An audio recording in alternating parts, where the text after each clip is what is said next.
10.3 દ્રવ્યમાન અને 10.4 વજન. તો દ્રવ્યમાન અને વજન એમાં શું ફરક છે એ સમજીએ. તો જ્યારે તમે કરિયાણાવાળાને ખાંડ લેવા જાઓ તો એમ કહો છો કે 1 કિલો ખાંડ, તો એ છે એનું દ્રવ્યમાન છે. આપણે એમ કહીએ છીએ કે કેટલું વજન, તો કે 20 કિલો. તો વજન એ અલગ છે. એ જે આપણે જેને વજન કહીએ છીએ હકીકતમાં દળ છે અને દ્રવ્યમાન કહેવાય. અને એ જથ્થો છે એ અચળ રહે. આપણે અહીંયા પૃથ્વી પર હોઈએ, ચંદ્ર પર હોઈએ, કોઈ પણ જગ્યાએ હોઈએ, દ્રવ્યમાન અચળ રહે. વજન બળ શું છે કે પદાર્થ પર જે બળ લાગે ગુરુત્વાકર્ષણ બળના લીધે એને વજન કહેવાય છે. તો કોઈ એક પદાર્થ પૃથ્વી પર છે અને એ જ પદાર્થને આપણે લઈ જઈએ ચંદ્ર પર, બરાબર. તો 1 કિલોગ્રામનો પદાર્થ હતો, એને પૃથ્વી પર અને ચંદ્ર પર, તો જોઈએ તો પૃથ્વી પર વધારે આકર્ષણ બળ લાગશે, કારણ કે પૃથ્વીનું દ્રવ્યમાન વધારે છે અને ચંદ્રનું દ્રવ્યમાન ઓછું છે, એટલે કે એનું ગુરુત્વાકર્ષણ બળ ઓછું છે, એટલે એને ઓછું લાગશે. તો પૃથ્વી પર પદાર્થનું વજન 6 ગણું વધારે હોય ચંદ્ર કરતાં. ચંદ્ર પર જેટલું હોય એના 6 ગણું હોય. તો વજન શું છે કે જે બળ છે, એટલે કે આપણે ધારો કે કોઈ વસ્તુને ઉંચકવી હોય તો પૃથ્વી પર 6 ગણું વજન લગાવવું પડે, બળ લગાડવું પડે, અને ચંદ્ર પર એના 6 ભાગનું. આપણે પૃથ્વી પર ચાલવું હોય તો આપણે કૂદકો મારીએ તો ધારો કે 1 મીટરનો કૂદકો મારતા હોઈએ તો ચંદ્ર પર આપણે એટલું જ બળ લગાડીએ તો આપણે 6 ગણો એટલે કે 6 મીટરનો કૂદકો મારી શકીએ, કારણ કે ત્યાં વજન ઓછું છે, ગુરુત્વાકર્ષણ બળ ઓછું છે. તો વજન શું છે એને કહેવાય છે F બરાબર ma, જે બળનું સૂત્ર છે. એમાં એની જગ્યાએ ગુરુત્વ પ્રવેગ લઈએ, પૃથ્વી પર જે લાગે ગુરુત્વાકર્ષણ રીતે એ ગુરુત્વીય પ્રવેગ, તો F બરાબર mg. તો વજન છે એ હંમેશા એને દિશા હોય અને પૃથ્વી તરફની દિશા હોય, બરાબર. એ છે એને વજનને વેટ કહીએ તો W બરાબર m ગુણ્યા g, જ્યાં g ગુરુત્વીય પ્રવેગ, m પદાર્થનું દળ છે એટલે કે દ્રવ્યમાન છે. તો પૃથ્વીની દિશા તરફ એના પર ગુરુત્વાકર્ષણ બળના લીધે જે બળ લાગે એને કહેવાય છે વજન, અને એ જે જથ્થો રાખે છે એને કહેવાય દ્રવ્યમાન m. તો આના વિશે સમજીએ. દ્રવ્યમાન, પદાર્થનું દ્રવ્યમાન તેના જડત્વનું માપ છે. જડત્વ એટલે કે પદાર્થ કેટલું રોકી રહ્યું છે, એમાં શું છે. આપણે એ પણ શીખ્યા કે પદાર્થનું દ્રવ્યમાન જેટલું વધારે હશે તેનું જડત્વ પણ તેટલું જ વધારે હશે. એટલે કે આપણે જોઈએ કે મોટું કટ્ટું હોય 20 કિલોગ્રામનું, બરાબર, એને ઉંચકવું કે એનામાં વધારે હોય, અને 1 કિલોગ્રામ હોય તો એમાં ઓછું હોય, એટલે એનું જડત્વ ઓછું, એટલે કે જકડી ઓછું રાખે. પદાર્થનું દ્રવ્યમાન હંમેશા અચળ રહે છે. અચળ એટલે કે બદલાતું ના હોય એને, બરાબર, કોઈ પણ જગ્યાએ એનું એક જ માપ રહે. પછી તે પૃથ્વી પર હોય, ચંદ્ર પર હોય કે બાહ્ય અંતરિક્ષમાં હોય, એટલે કે પદાર્થ હોય તો એનું દ્રવ્યમાન અચળ રહે. આમ પદાર્થનું દ્રવ્યમાન અચળ હોય છે તથા એક સ્થાનેથી બીજા સ્થાને લઈ જતા તે બદલાતું નથી. તો 1 કિલો ખાંડ આપણે લીધી હોય ને પૃથ્વી પર રાખીએ, ચંદ્ર પર લઈ જઈએ, અવકાશમાં લઈ જઈએ, અંતરિક્ષમાં લઈ જઈએ, યાનમાં લઈ જઈએ, વિમાનમાં લઈ જઈએ, બધે 1 કિલો જ રહે. વજન છે એ બદલાઈ જાય. પદાર્થ પર પૃથ્વી પર જે વજન લાગે ચંદ્ર પર અલગ હોય, સૂર્ય પર અલગ હોય, ગુરુ પર અલગ હોય. આપણે જાણીએ છીએ કે પૃથ્વી દરેક પદાર્થને એક નિશ્ચિત બળથી આકર્ષે છે તથા આ બળ પદાર્થના દ્રવ્યમાન અને પૃથ્વીના ગુરુત્વીય પ્રવેગ g પર આધાર રાખે છે. એટલે કે પૃથ્વી પર જે પદાર્થ છે એના પર ગુરુત્વીય પ્રવેગ g લાગે, અને એ જે બળ છે એ છે ગુરુત્વાકર્ષણ બળ. તો પૃથ્વી જે બળથી પદાર્થને પોતાના તરફ આકર્ષે છે તેને પદાર્થનું વજન કહે છે. એટલે ગુરુત્વાકર્ષણ બળથી જ આકર્ષે છે. આપણે જાણીએ છીએ કે F બરાબર ma, ગતિના બીજા નિયમ, બળ બરાબર દ્રવ્યમાન ગુણ્યા પ્રવેગ. તો અહીંયા પ્રવેગની જગ્યા આવશે g, તો F બરાબર mg. તો પદાર્થ પર પૃથ્વીનું આકર્ષણ બળ પદાર્થનું વજન કહેવાય છે. તેને W સંજ્ઞા વડે દર્શાવાય છે. વજન અંગ્રેજીમાં કહેવાય વેટ. તેને જે W છે એ છે સંજ્ઞા તરીકે લીધો. જે સમીકરણ 10.14માં મૂકતા W બરાબર m ગુણ્યા g. હવે જે વજન છે એનો એકમ પણ બળના એકમ જેવો જ છે, એ છે ન્યૂટન. પદાર્થનું વજન એક બળ છે કે જેના વડે તે પૃથ્વી તરફ આકર્ષાય છે. તેથી વજનનો SI એકમ બળનો જ એકમ છે, એટલે કે ન્યૂટન છે. એટલે વજન ન્યૂટનમાં મપાય અને દ્રવ્યમાન છે એ ગ્રામ, કિલોગ્રામ એમાં મપાય. આપણે જાણીએ છીએ કે આપેલ સ્થળે જીનું મૂલ્ય અચળ હોય છે, એટલે કે પૃથ્વી પર જીનું મૂલ્ય લગભગ અચળ છે. થોડું ઘણું બદલાય છે વિષુવવૃત્ત અને ધ્રુવ આગળ, પણ અચળ લઈ શકાય. એ છે 9.8 મીટર પર સેકન્ડનો વર્ગ. એટલે કે પૃથ્વી પર કોઈ પણ જગ્યાએ જઈએ તો છે એનું જે વજન છે એ દ્રવ્યમાન ઉપર આધાર રાખે. જો દ્રવ્યનો જથ્થો વધારે હોય તો વધારે વજન, ઓછું હોય તો ઓછું. તેથી કોઈ આપેલ સ્થળે પદાર્થનું વજન તેના દ્રવ્યમાન એમના સમપ્રમાણમાં હોય, એટલે કે ડબલ્યુ સમપ્રમાણ એમ. સમપ્રમાણનો મતલબ કે જો એમ વધે તો ડબલ્યુ વધે, એમ ઘટે તો ડબલ્યુ ઘટે. આ કારણે જ આપેલ સ્થળે પદાર્થના વજનને આપણે તેના દ્રવ્યમાનના માપ સ્વરૂપે ઉપયોગમાં લઈ શકીએ છીએ. એટલે જ આપણે કહીએ છીએ કે 20 કિલો વજન, 25 કિલો વજન, કારણ કે એને આપણે દ્રવ્યમાનના રૂપમાં લઈ શકાય. કોઈ પદાર્થનું દ્રવ્યમાન દરેક સ્થાને એટલે કે પૃથ્વી પર કે અન્ય ગ્રહ પર સમાન રહે છે, જ્યારે પદાર્થનું વજન તેના સ્થાન પર આધાર રાખે છે. એટલે કે પૃથ્વી પર પદાર્થનું વજન અલગ, ચંદ્ર પર અલગ, પણ એનું દ્રવ્યમાન બધી જગ્યાએ સરખું.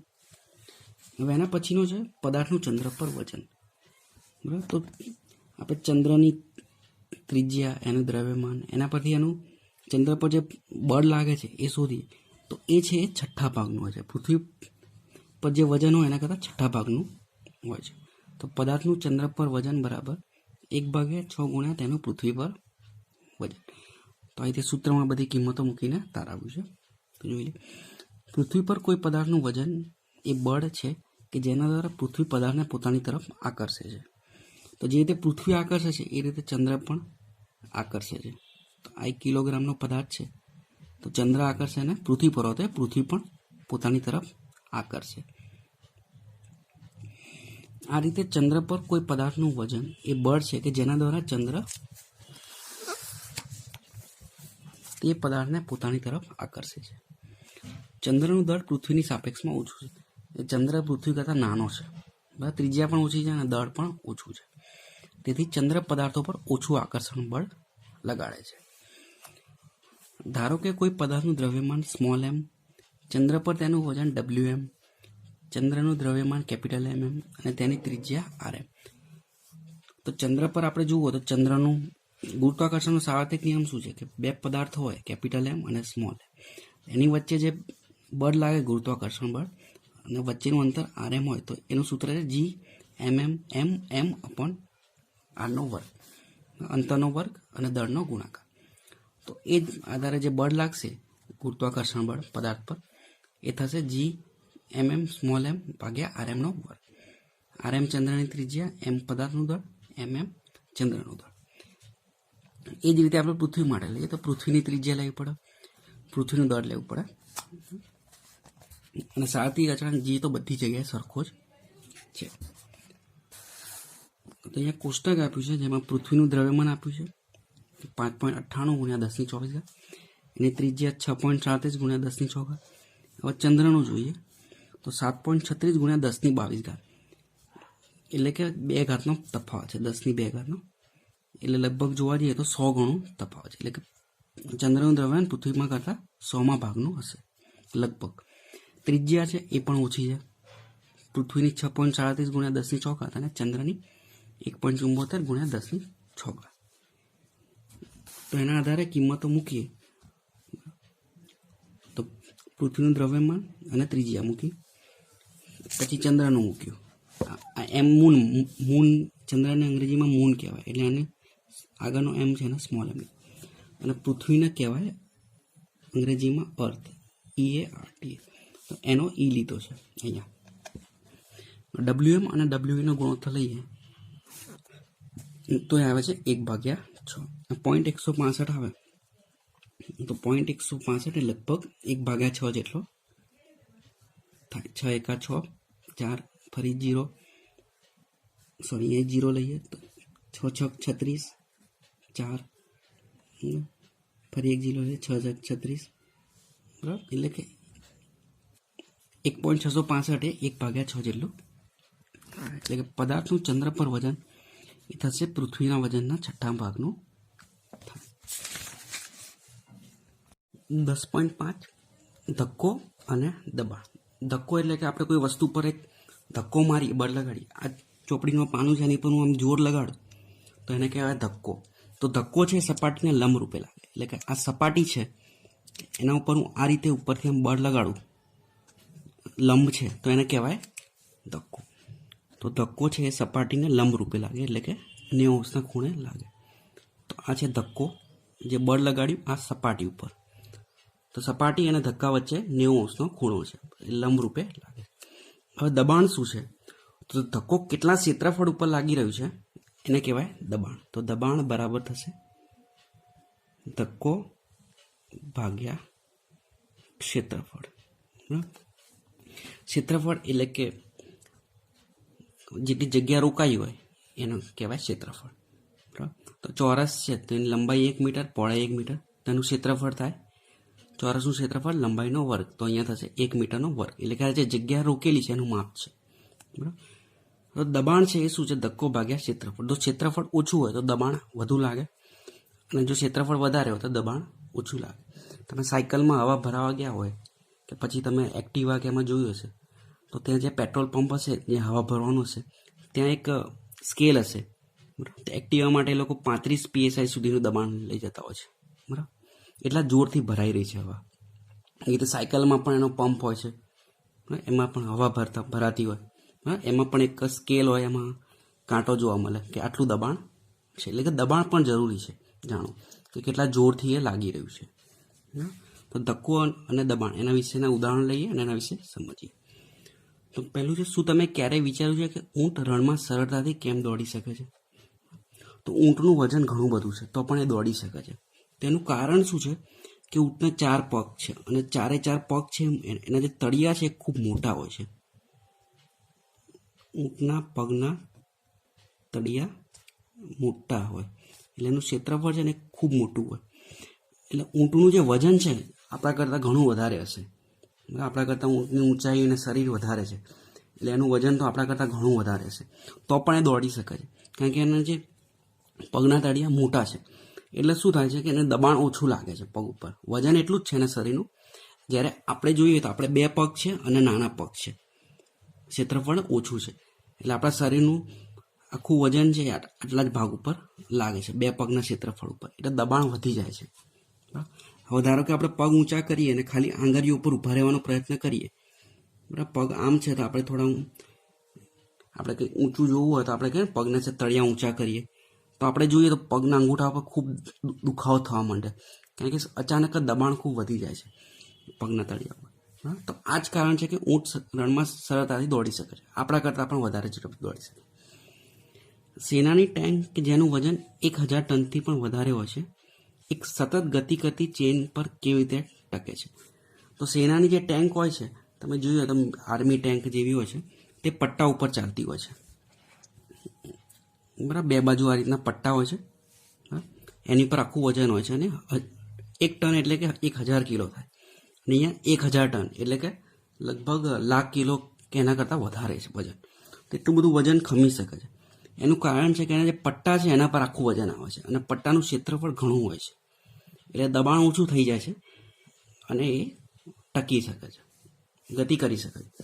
પછી છે, કોઈ બસ કે ટ્રકના ટાયર પ્રમાણમાં વધારે પહોળા કેમ હોય છે? તો આપણે સાયકલનું ટાયર જોઈએ તો પતલું હશે એકદમ, સાયકલનું ટાયર. હવે જ્યારે બસનું એનું ટાયર જોઈશું તો જાડા હશે. તેનું કારણ શું છે કે ક્ષેત્રફળ વધી જાય એટલે દબાણ ઘટી જાય એની ઉપર.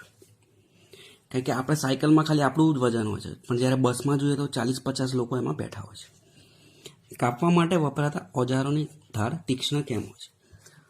તો આ ચપ્પુ છે, બરાબર, તેની ધાર એકદમ તીક્ષ્ણ હોય છે. એનું કારણ શું છે કે જ્યારે આપણે કોઈ વસ્તુ પર આમ કાપવા જઈએ તો એક ધક્કો લગાવીએ, બળ લગાડીએ, તો જ્યારે તીક્ષ્ણ ધાર હોય તો શું થશે? દબાણ વધારે લાગશે, ક્ષેત્રફળ ઓછું રહેશે એટલે. પણ જો આ બાજુની ધાર જોઈએ તો તીક્ષ્ણ નથી, આ ભાગ તીક્ષ્ણ કરે, આપણે ધાર કઢાવવી પડે છે. તો આ ભાગ જ્યારે લગાડીશું તો આપણે ખૂબ લગાડવું પડશે ધક્કો, તો દબાણ વધશે ને વસ્તુ કાપી શકાય. એટલે જે કાપવા માટેના જે હોય છે ઓજારોને, એની ધાર તીક્ષ્ણ રાખવામાં આવે છે, જેથી દબાણ વધી જાય ને સટાસટ કપાઈ જાય. આપણે કાતરમાં પણ એવું જ હોય છે. આ પ્રશ્નનો જવાબ જાણવા માટે તથા તેની સાથે સંકળાયેલ ઘટનાઓને સમજવા માટે આપેલ વસ્તુ પર એક ચોક્કસ દિશામાં લાગતા ચોખ્ખા બળ એટલે કે ધક્કો તથા એકમ ક્ષેત્રફળ દીઠ લાગતું બળ, દબાણની ધારણા સમજવી જરૂરી છે. તો ધક્કો એટલે કે બળ છે, અને એકમ ક્ષેત્રફળ દીઠ દબાણની વ્યાખ્યા છે દબાણ બરાબર ધક્કો ભાગ્યા ક્ષેત્રફળ. તો જો 1 એકમ ક્ષેત્રફળ લઈએ તો એ જે ધક્કો થાય એ જ દબાણ થાય. તો એકમ ક્ષેત્રફળ દીઠ લાગતું બળ એની ધારણા સમજવી જરૂરી છે. તો અહીંયા ઉદાહરણ આપેલા છે. તો સ્થિતિ 1 હું તમને સમજાવી દઉં શું છે. આ જે કાર્ડબોર્ડ છે એની ઉપર આ જે છે એક પેપર છે એને લગાવવું છે. તો એ શું કરશે, એક આવી પિન આવે છે. તો પિન એમાં નીચેની ધાર છે તીક્ષ્ણ હોય છે અને ઉપર જાડું હોય. તો એ શું કરશે, અહીંથી લંબ રૂપે દબાણ લગાડશે આંગળીથી અને પિન ઘૂસી જશે અંદર કાગળથી. એની અંદર પાછળ રૂ જેવું ડલ્લોપનું બનાવ્યું હોય છે અને ટકે નોટિસ બોર્ડ જે હોય છે તમારા સ્કૂલમાં પણ હશે તેમાં રીતે પિન મારશે ને. તો અહીંયા જોઈએ તો એ જે દબાણ લગાડશે એ એને લંબ રૂપે લગાડશે. આ જે બોર્ડ છે એની પર આમ લંબ આપણે ખીલી માર્યું હોય તો આપણે લંબ રૂપે આમ લગાવીએ 90 ખૂણે દિવાલમાં એ રીતે. અને જે અણી હશે એકદમ તીક્ષ્ણ હશે એટલે શું થશે, એના પર જે ધક્કો લાગશે એ આટલા ક્ષેત્રફળ લાગશે અને દબાણ ખૂબ વધી જશે. ઓછું ક્ષેત્રફળ હશે એટલે અને પિન તરત ઘૂસી જશે. પણ જો આપણે ઊંધો ભાગ ઘુસાડવાનો પ્રયત્ન કરીએ તો નહીં થાય. આ ભાગને આપણે દિવાલમાં ઘુસાડવાનો પ્રયત્ન કરીએ તો નહીં થાય. બરાબર. હું તમને એક સોયનું ઉદાહરણ આપું. આ સોય છે બરાબર. એની અણી છે એકદમ ધારદાર છે. તેનાથી જો હું કાણું પડવાનો પ્રયત્ન કરીશ, બળ લગાડું, કાણું પડી ગયું. હવે એનો બીજો ભાગ છે આ ભાગ, તો અહીંયા ક્ષેત્રફળ વધી જશે કારણ કે એટલું ધારદાર નથી. અને હવે હું પ્રયત્ન કરું છું તો જોઈએ તો કાણું પડતું નથી. તેનું કારણ એ જ છે કે દબાણ નામની વસ્તુ, દબાણ વધારે હોવું જરૂરી છે.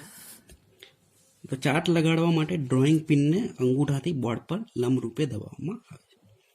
હવે બીજું ઉદાહરણ આપ્યું છે રેતીનું. તમે ક્યારેક રેતીમાં ગયા હશો સમુદ્ર કિનારે કે ત્યાં, તો તમે જોયું હશે કે તમારા પગ છે અંદર થોડો ઘૂસી જશે. ચાલતા હો તો રેતીની અંદર થોડા ખૂંપી જતા હોય. પણ જો તમે સૂઈ જાઓ આડા તો તમારું શરીર નહીં ઘૂસે રેતીમાં બહુ.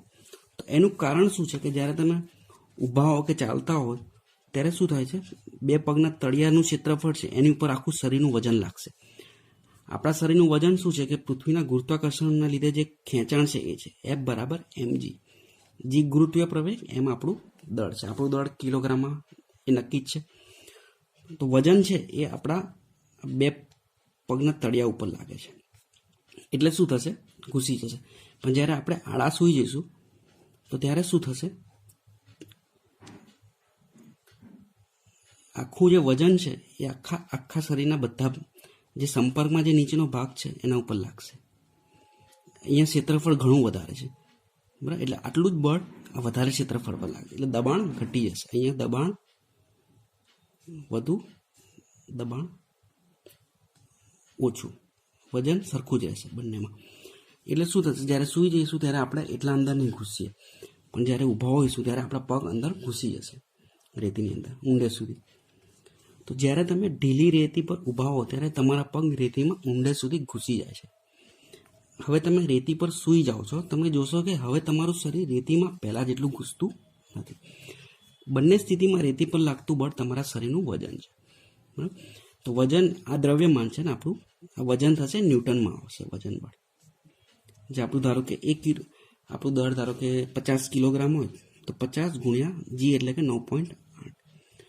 તો 50 ગુણ્યા 9.8 કરીએ તો એ લગભગ 98 ગુણ્યા 50, 45, 9 5 45 ને 4 49 00. તો એ લગભગ થશે 490 ન્યૂટન. આ બળ છે, વજન છે આપણું, અને આપણું દળ થશે 50 કિલોગ્રામ. તો આટલું આપણને લાગે.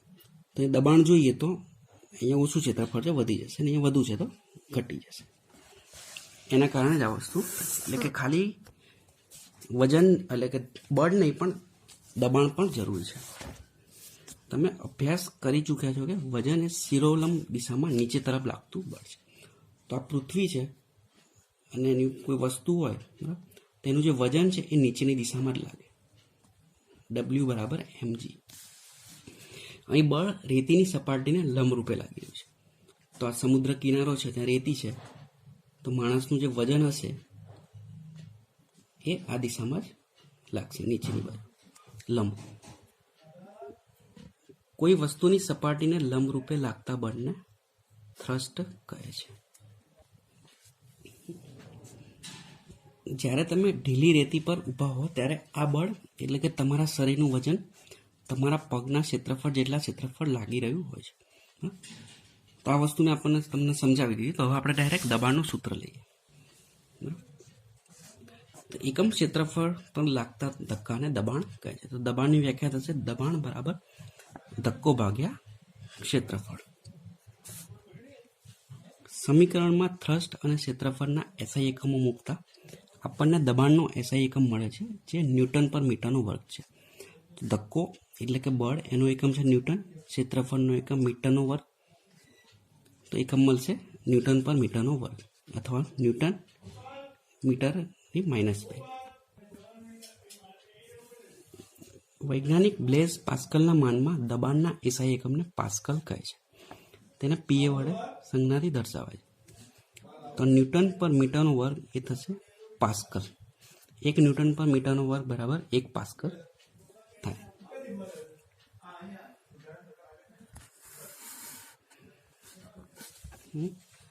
આમ સમાન મૂલ્યના બળો જ્યારે ઓછા ક્ષેત્રફળ લાગે ત્યારે વધારે દબાણ અને મોટા ક્ષેત્રફળ પર લાગે ત્યારે ઓછું દબાણ ઉત્પન્ન કરે છે.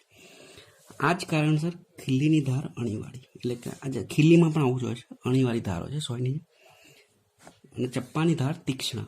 આ ધાર છે તીક્ષ્ણ છે એટલે દબાણ વધારે લાગે. અને ઇમારતોના પાયા પહોળા હોય છે. તો ઇમારત હોય બિલ્ડિંગ, તો એમાં શું હોય છે કે એનું આખું જે વજન છે એને ખમવાનું હોય છે. એટલે શું પાયા પહોળા હોય તો ક્ષેત્રફળ વધી જાય અને દબાણ ઓછું લાગે. અહીંયા એક ઉદાહરણ આપેલું છે એ સમજી લઈએ. ઉદાહરણ 10.6. તો લાકડાનું એક બ્લોક ટેબલ પર રાખેલ છે. તો આ છે બ્લોકનું દળ 5 કિલોગ્રામ. 5 કિલોગ્રામ દળ છે તથા તેના પરિમાણ 40 સેમી ગુણ્યા 20 સેમી ગુણ્યા 10 સેમી. 40 સેમી ઊંચાઈ, 20 સેમી લંબાઈ અને 10 સેમી પહોળાઈ છે. હવે એને બે રીતે મૂકવામાં આવે છે. એક આ રીતે મૂકવામાં આવે છે કે નીચેની સપાટી 20 સેમી ગુણ્યા 10 સેમી રહે. તો આ જે સપાટી છે સપાટીના સંપર્કમાં આવશે. અને આડો મૂક્યો હશે ત્યારે આ 20 સેમી ગુણ્યા 40 સેમી, તો આ જે છે એ આવશે સંપર્કમાં. બરાબર. તો બંને કિસ્સામાં ક્ષેત્રફળ બદલાય છે, પણ જ્યારે દળ એટલે કે એનું વજન છે W બરાબર mg એ સરખું જ રહેશે. તો આ કિસ્સામાં દબાણ ઓછું આવશે અને અહીંયા વધારે આવશે. તો આ સૂત્ર છે આપણી દબાણ બરાબર ધક્કો ભાગ્યા ક્ષેત્રફળ.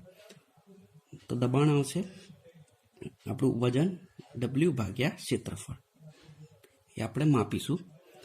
તો લંબચોરસનું ક્ષેત્રફળ લંબાઈ ગુણ્યા પહોળાઈ તે સૂત્રથી શોધીશું.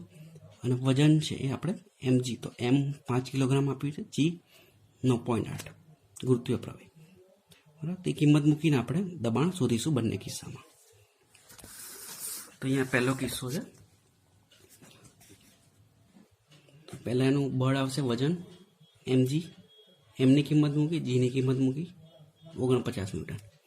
પહેલા કિસ્સામાં ક્ષેત્રફળ આવશે લંબાઈ ગુણ્યા પહોળાઈ, તે 20 અને 10 છે. પહેલા કિસ્સામાં સેન્ટીમીટરના મીટરમાં ફેરવીએ તો 1 સેન્ટીમીટર બરાબર થાય 1 મીટર બરાબર 100 સેમી થાય. તો 1 સેમી બરાબર થશે 1/100 મીટર એટલે કે 0.01 મીટર. બરાબર. પછી દબાણ શોધ્યું બળ ભાગ્યા ક્ષેત્રફળ. તો પહેલા કિસ્સામાં આવ્યું 2450. બીજા કિસ્સા માટે શોધ્યું તો વજન બળ છે એટલું જ રહેશે 49 ન્યૂટન, પણ એનું ક્ષેત્રફળ બદલાય છે. તો એ લંબાઈને પહોળાઈ મૂકી 40 20, દબાણ શોધ્યું, વજન મૂક્યું 49 ન્યૂટન અને ક્ષેત્રફળ 0.08 મીટરનો વર્ગ અહીંયા શોધ્યું. તો અહીંયા આવે છે 612.5. તો અહીંયા જોઈએ બીજા કિસ્સામાં 612.5 દબાણ આવે છે અને પહેલા કિસ્સામાં આવે છે 2450. આ જ લાકડાના બ્લોકને આપણે કોઈ ડલ્લોપ પર કે એના પર મૂકીએ, ડલ્લોપ આપણે સોફા છે એના પર મૂકીએ તો સોફો થોડો વધુ દબાશે. બરાબર. અને બીજા કિસ્સામાં થોડો ઓછો દબાશે કારણ કે અહીંયા દબાણ ઓછું છે અને અહીંયા વધારે છે.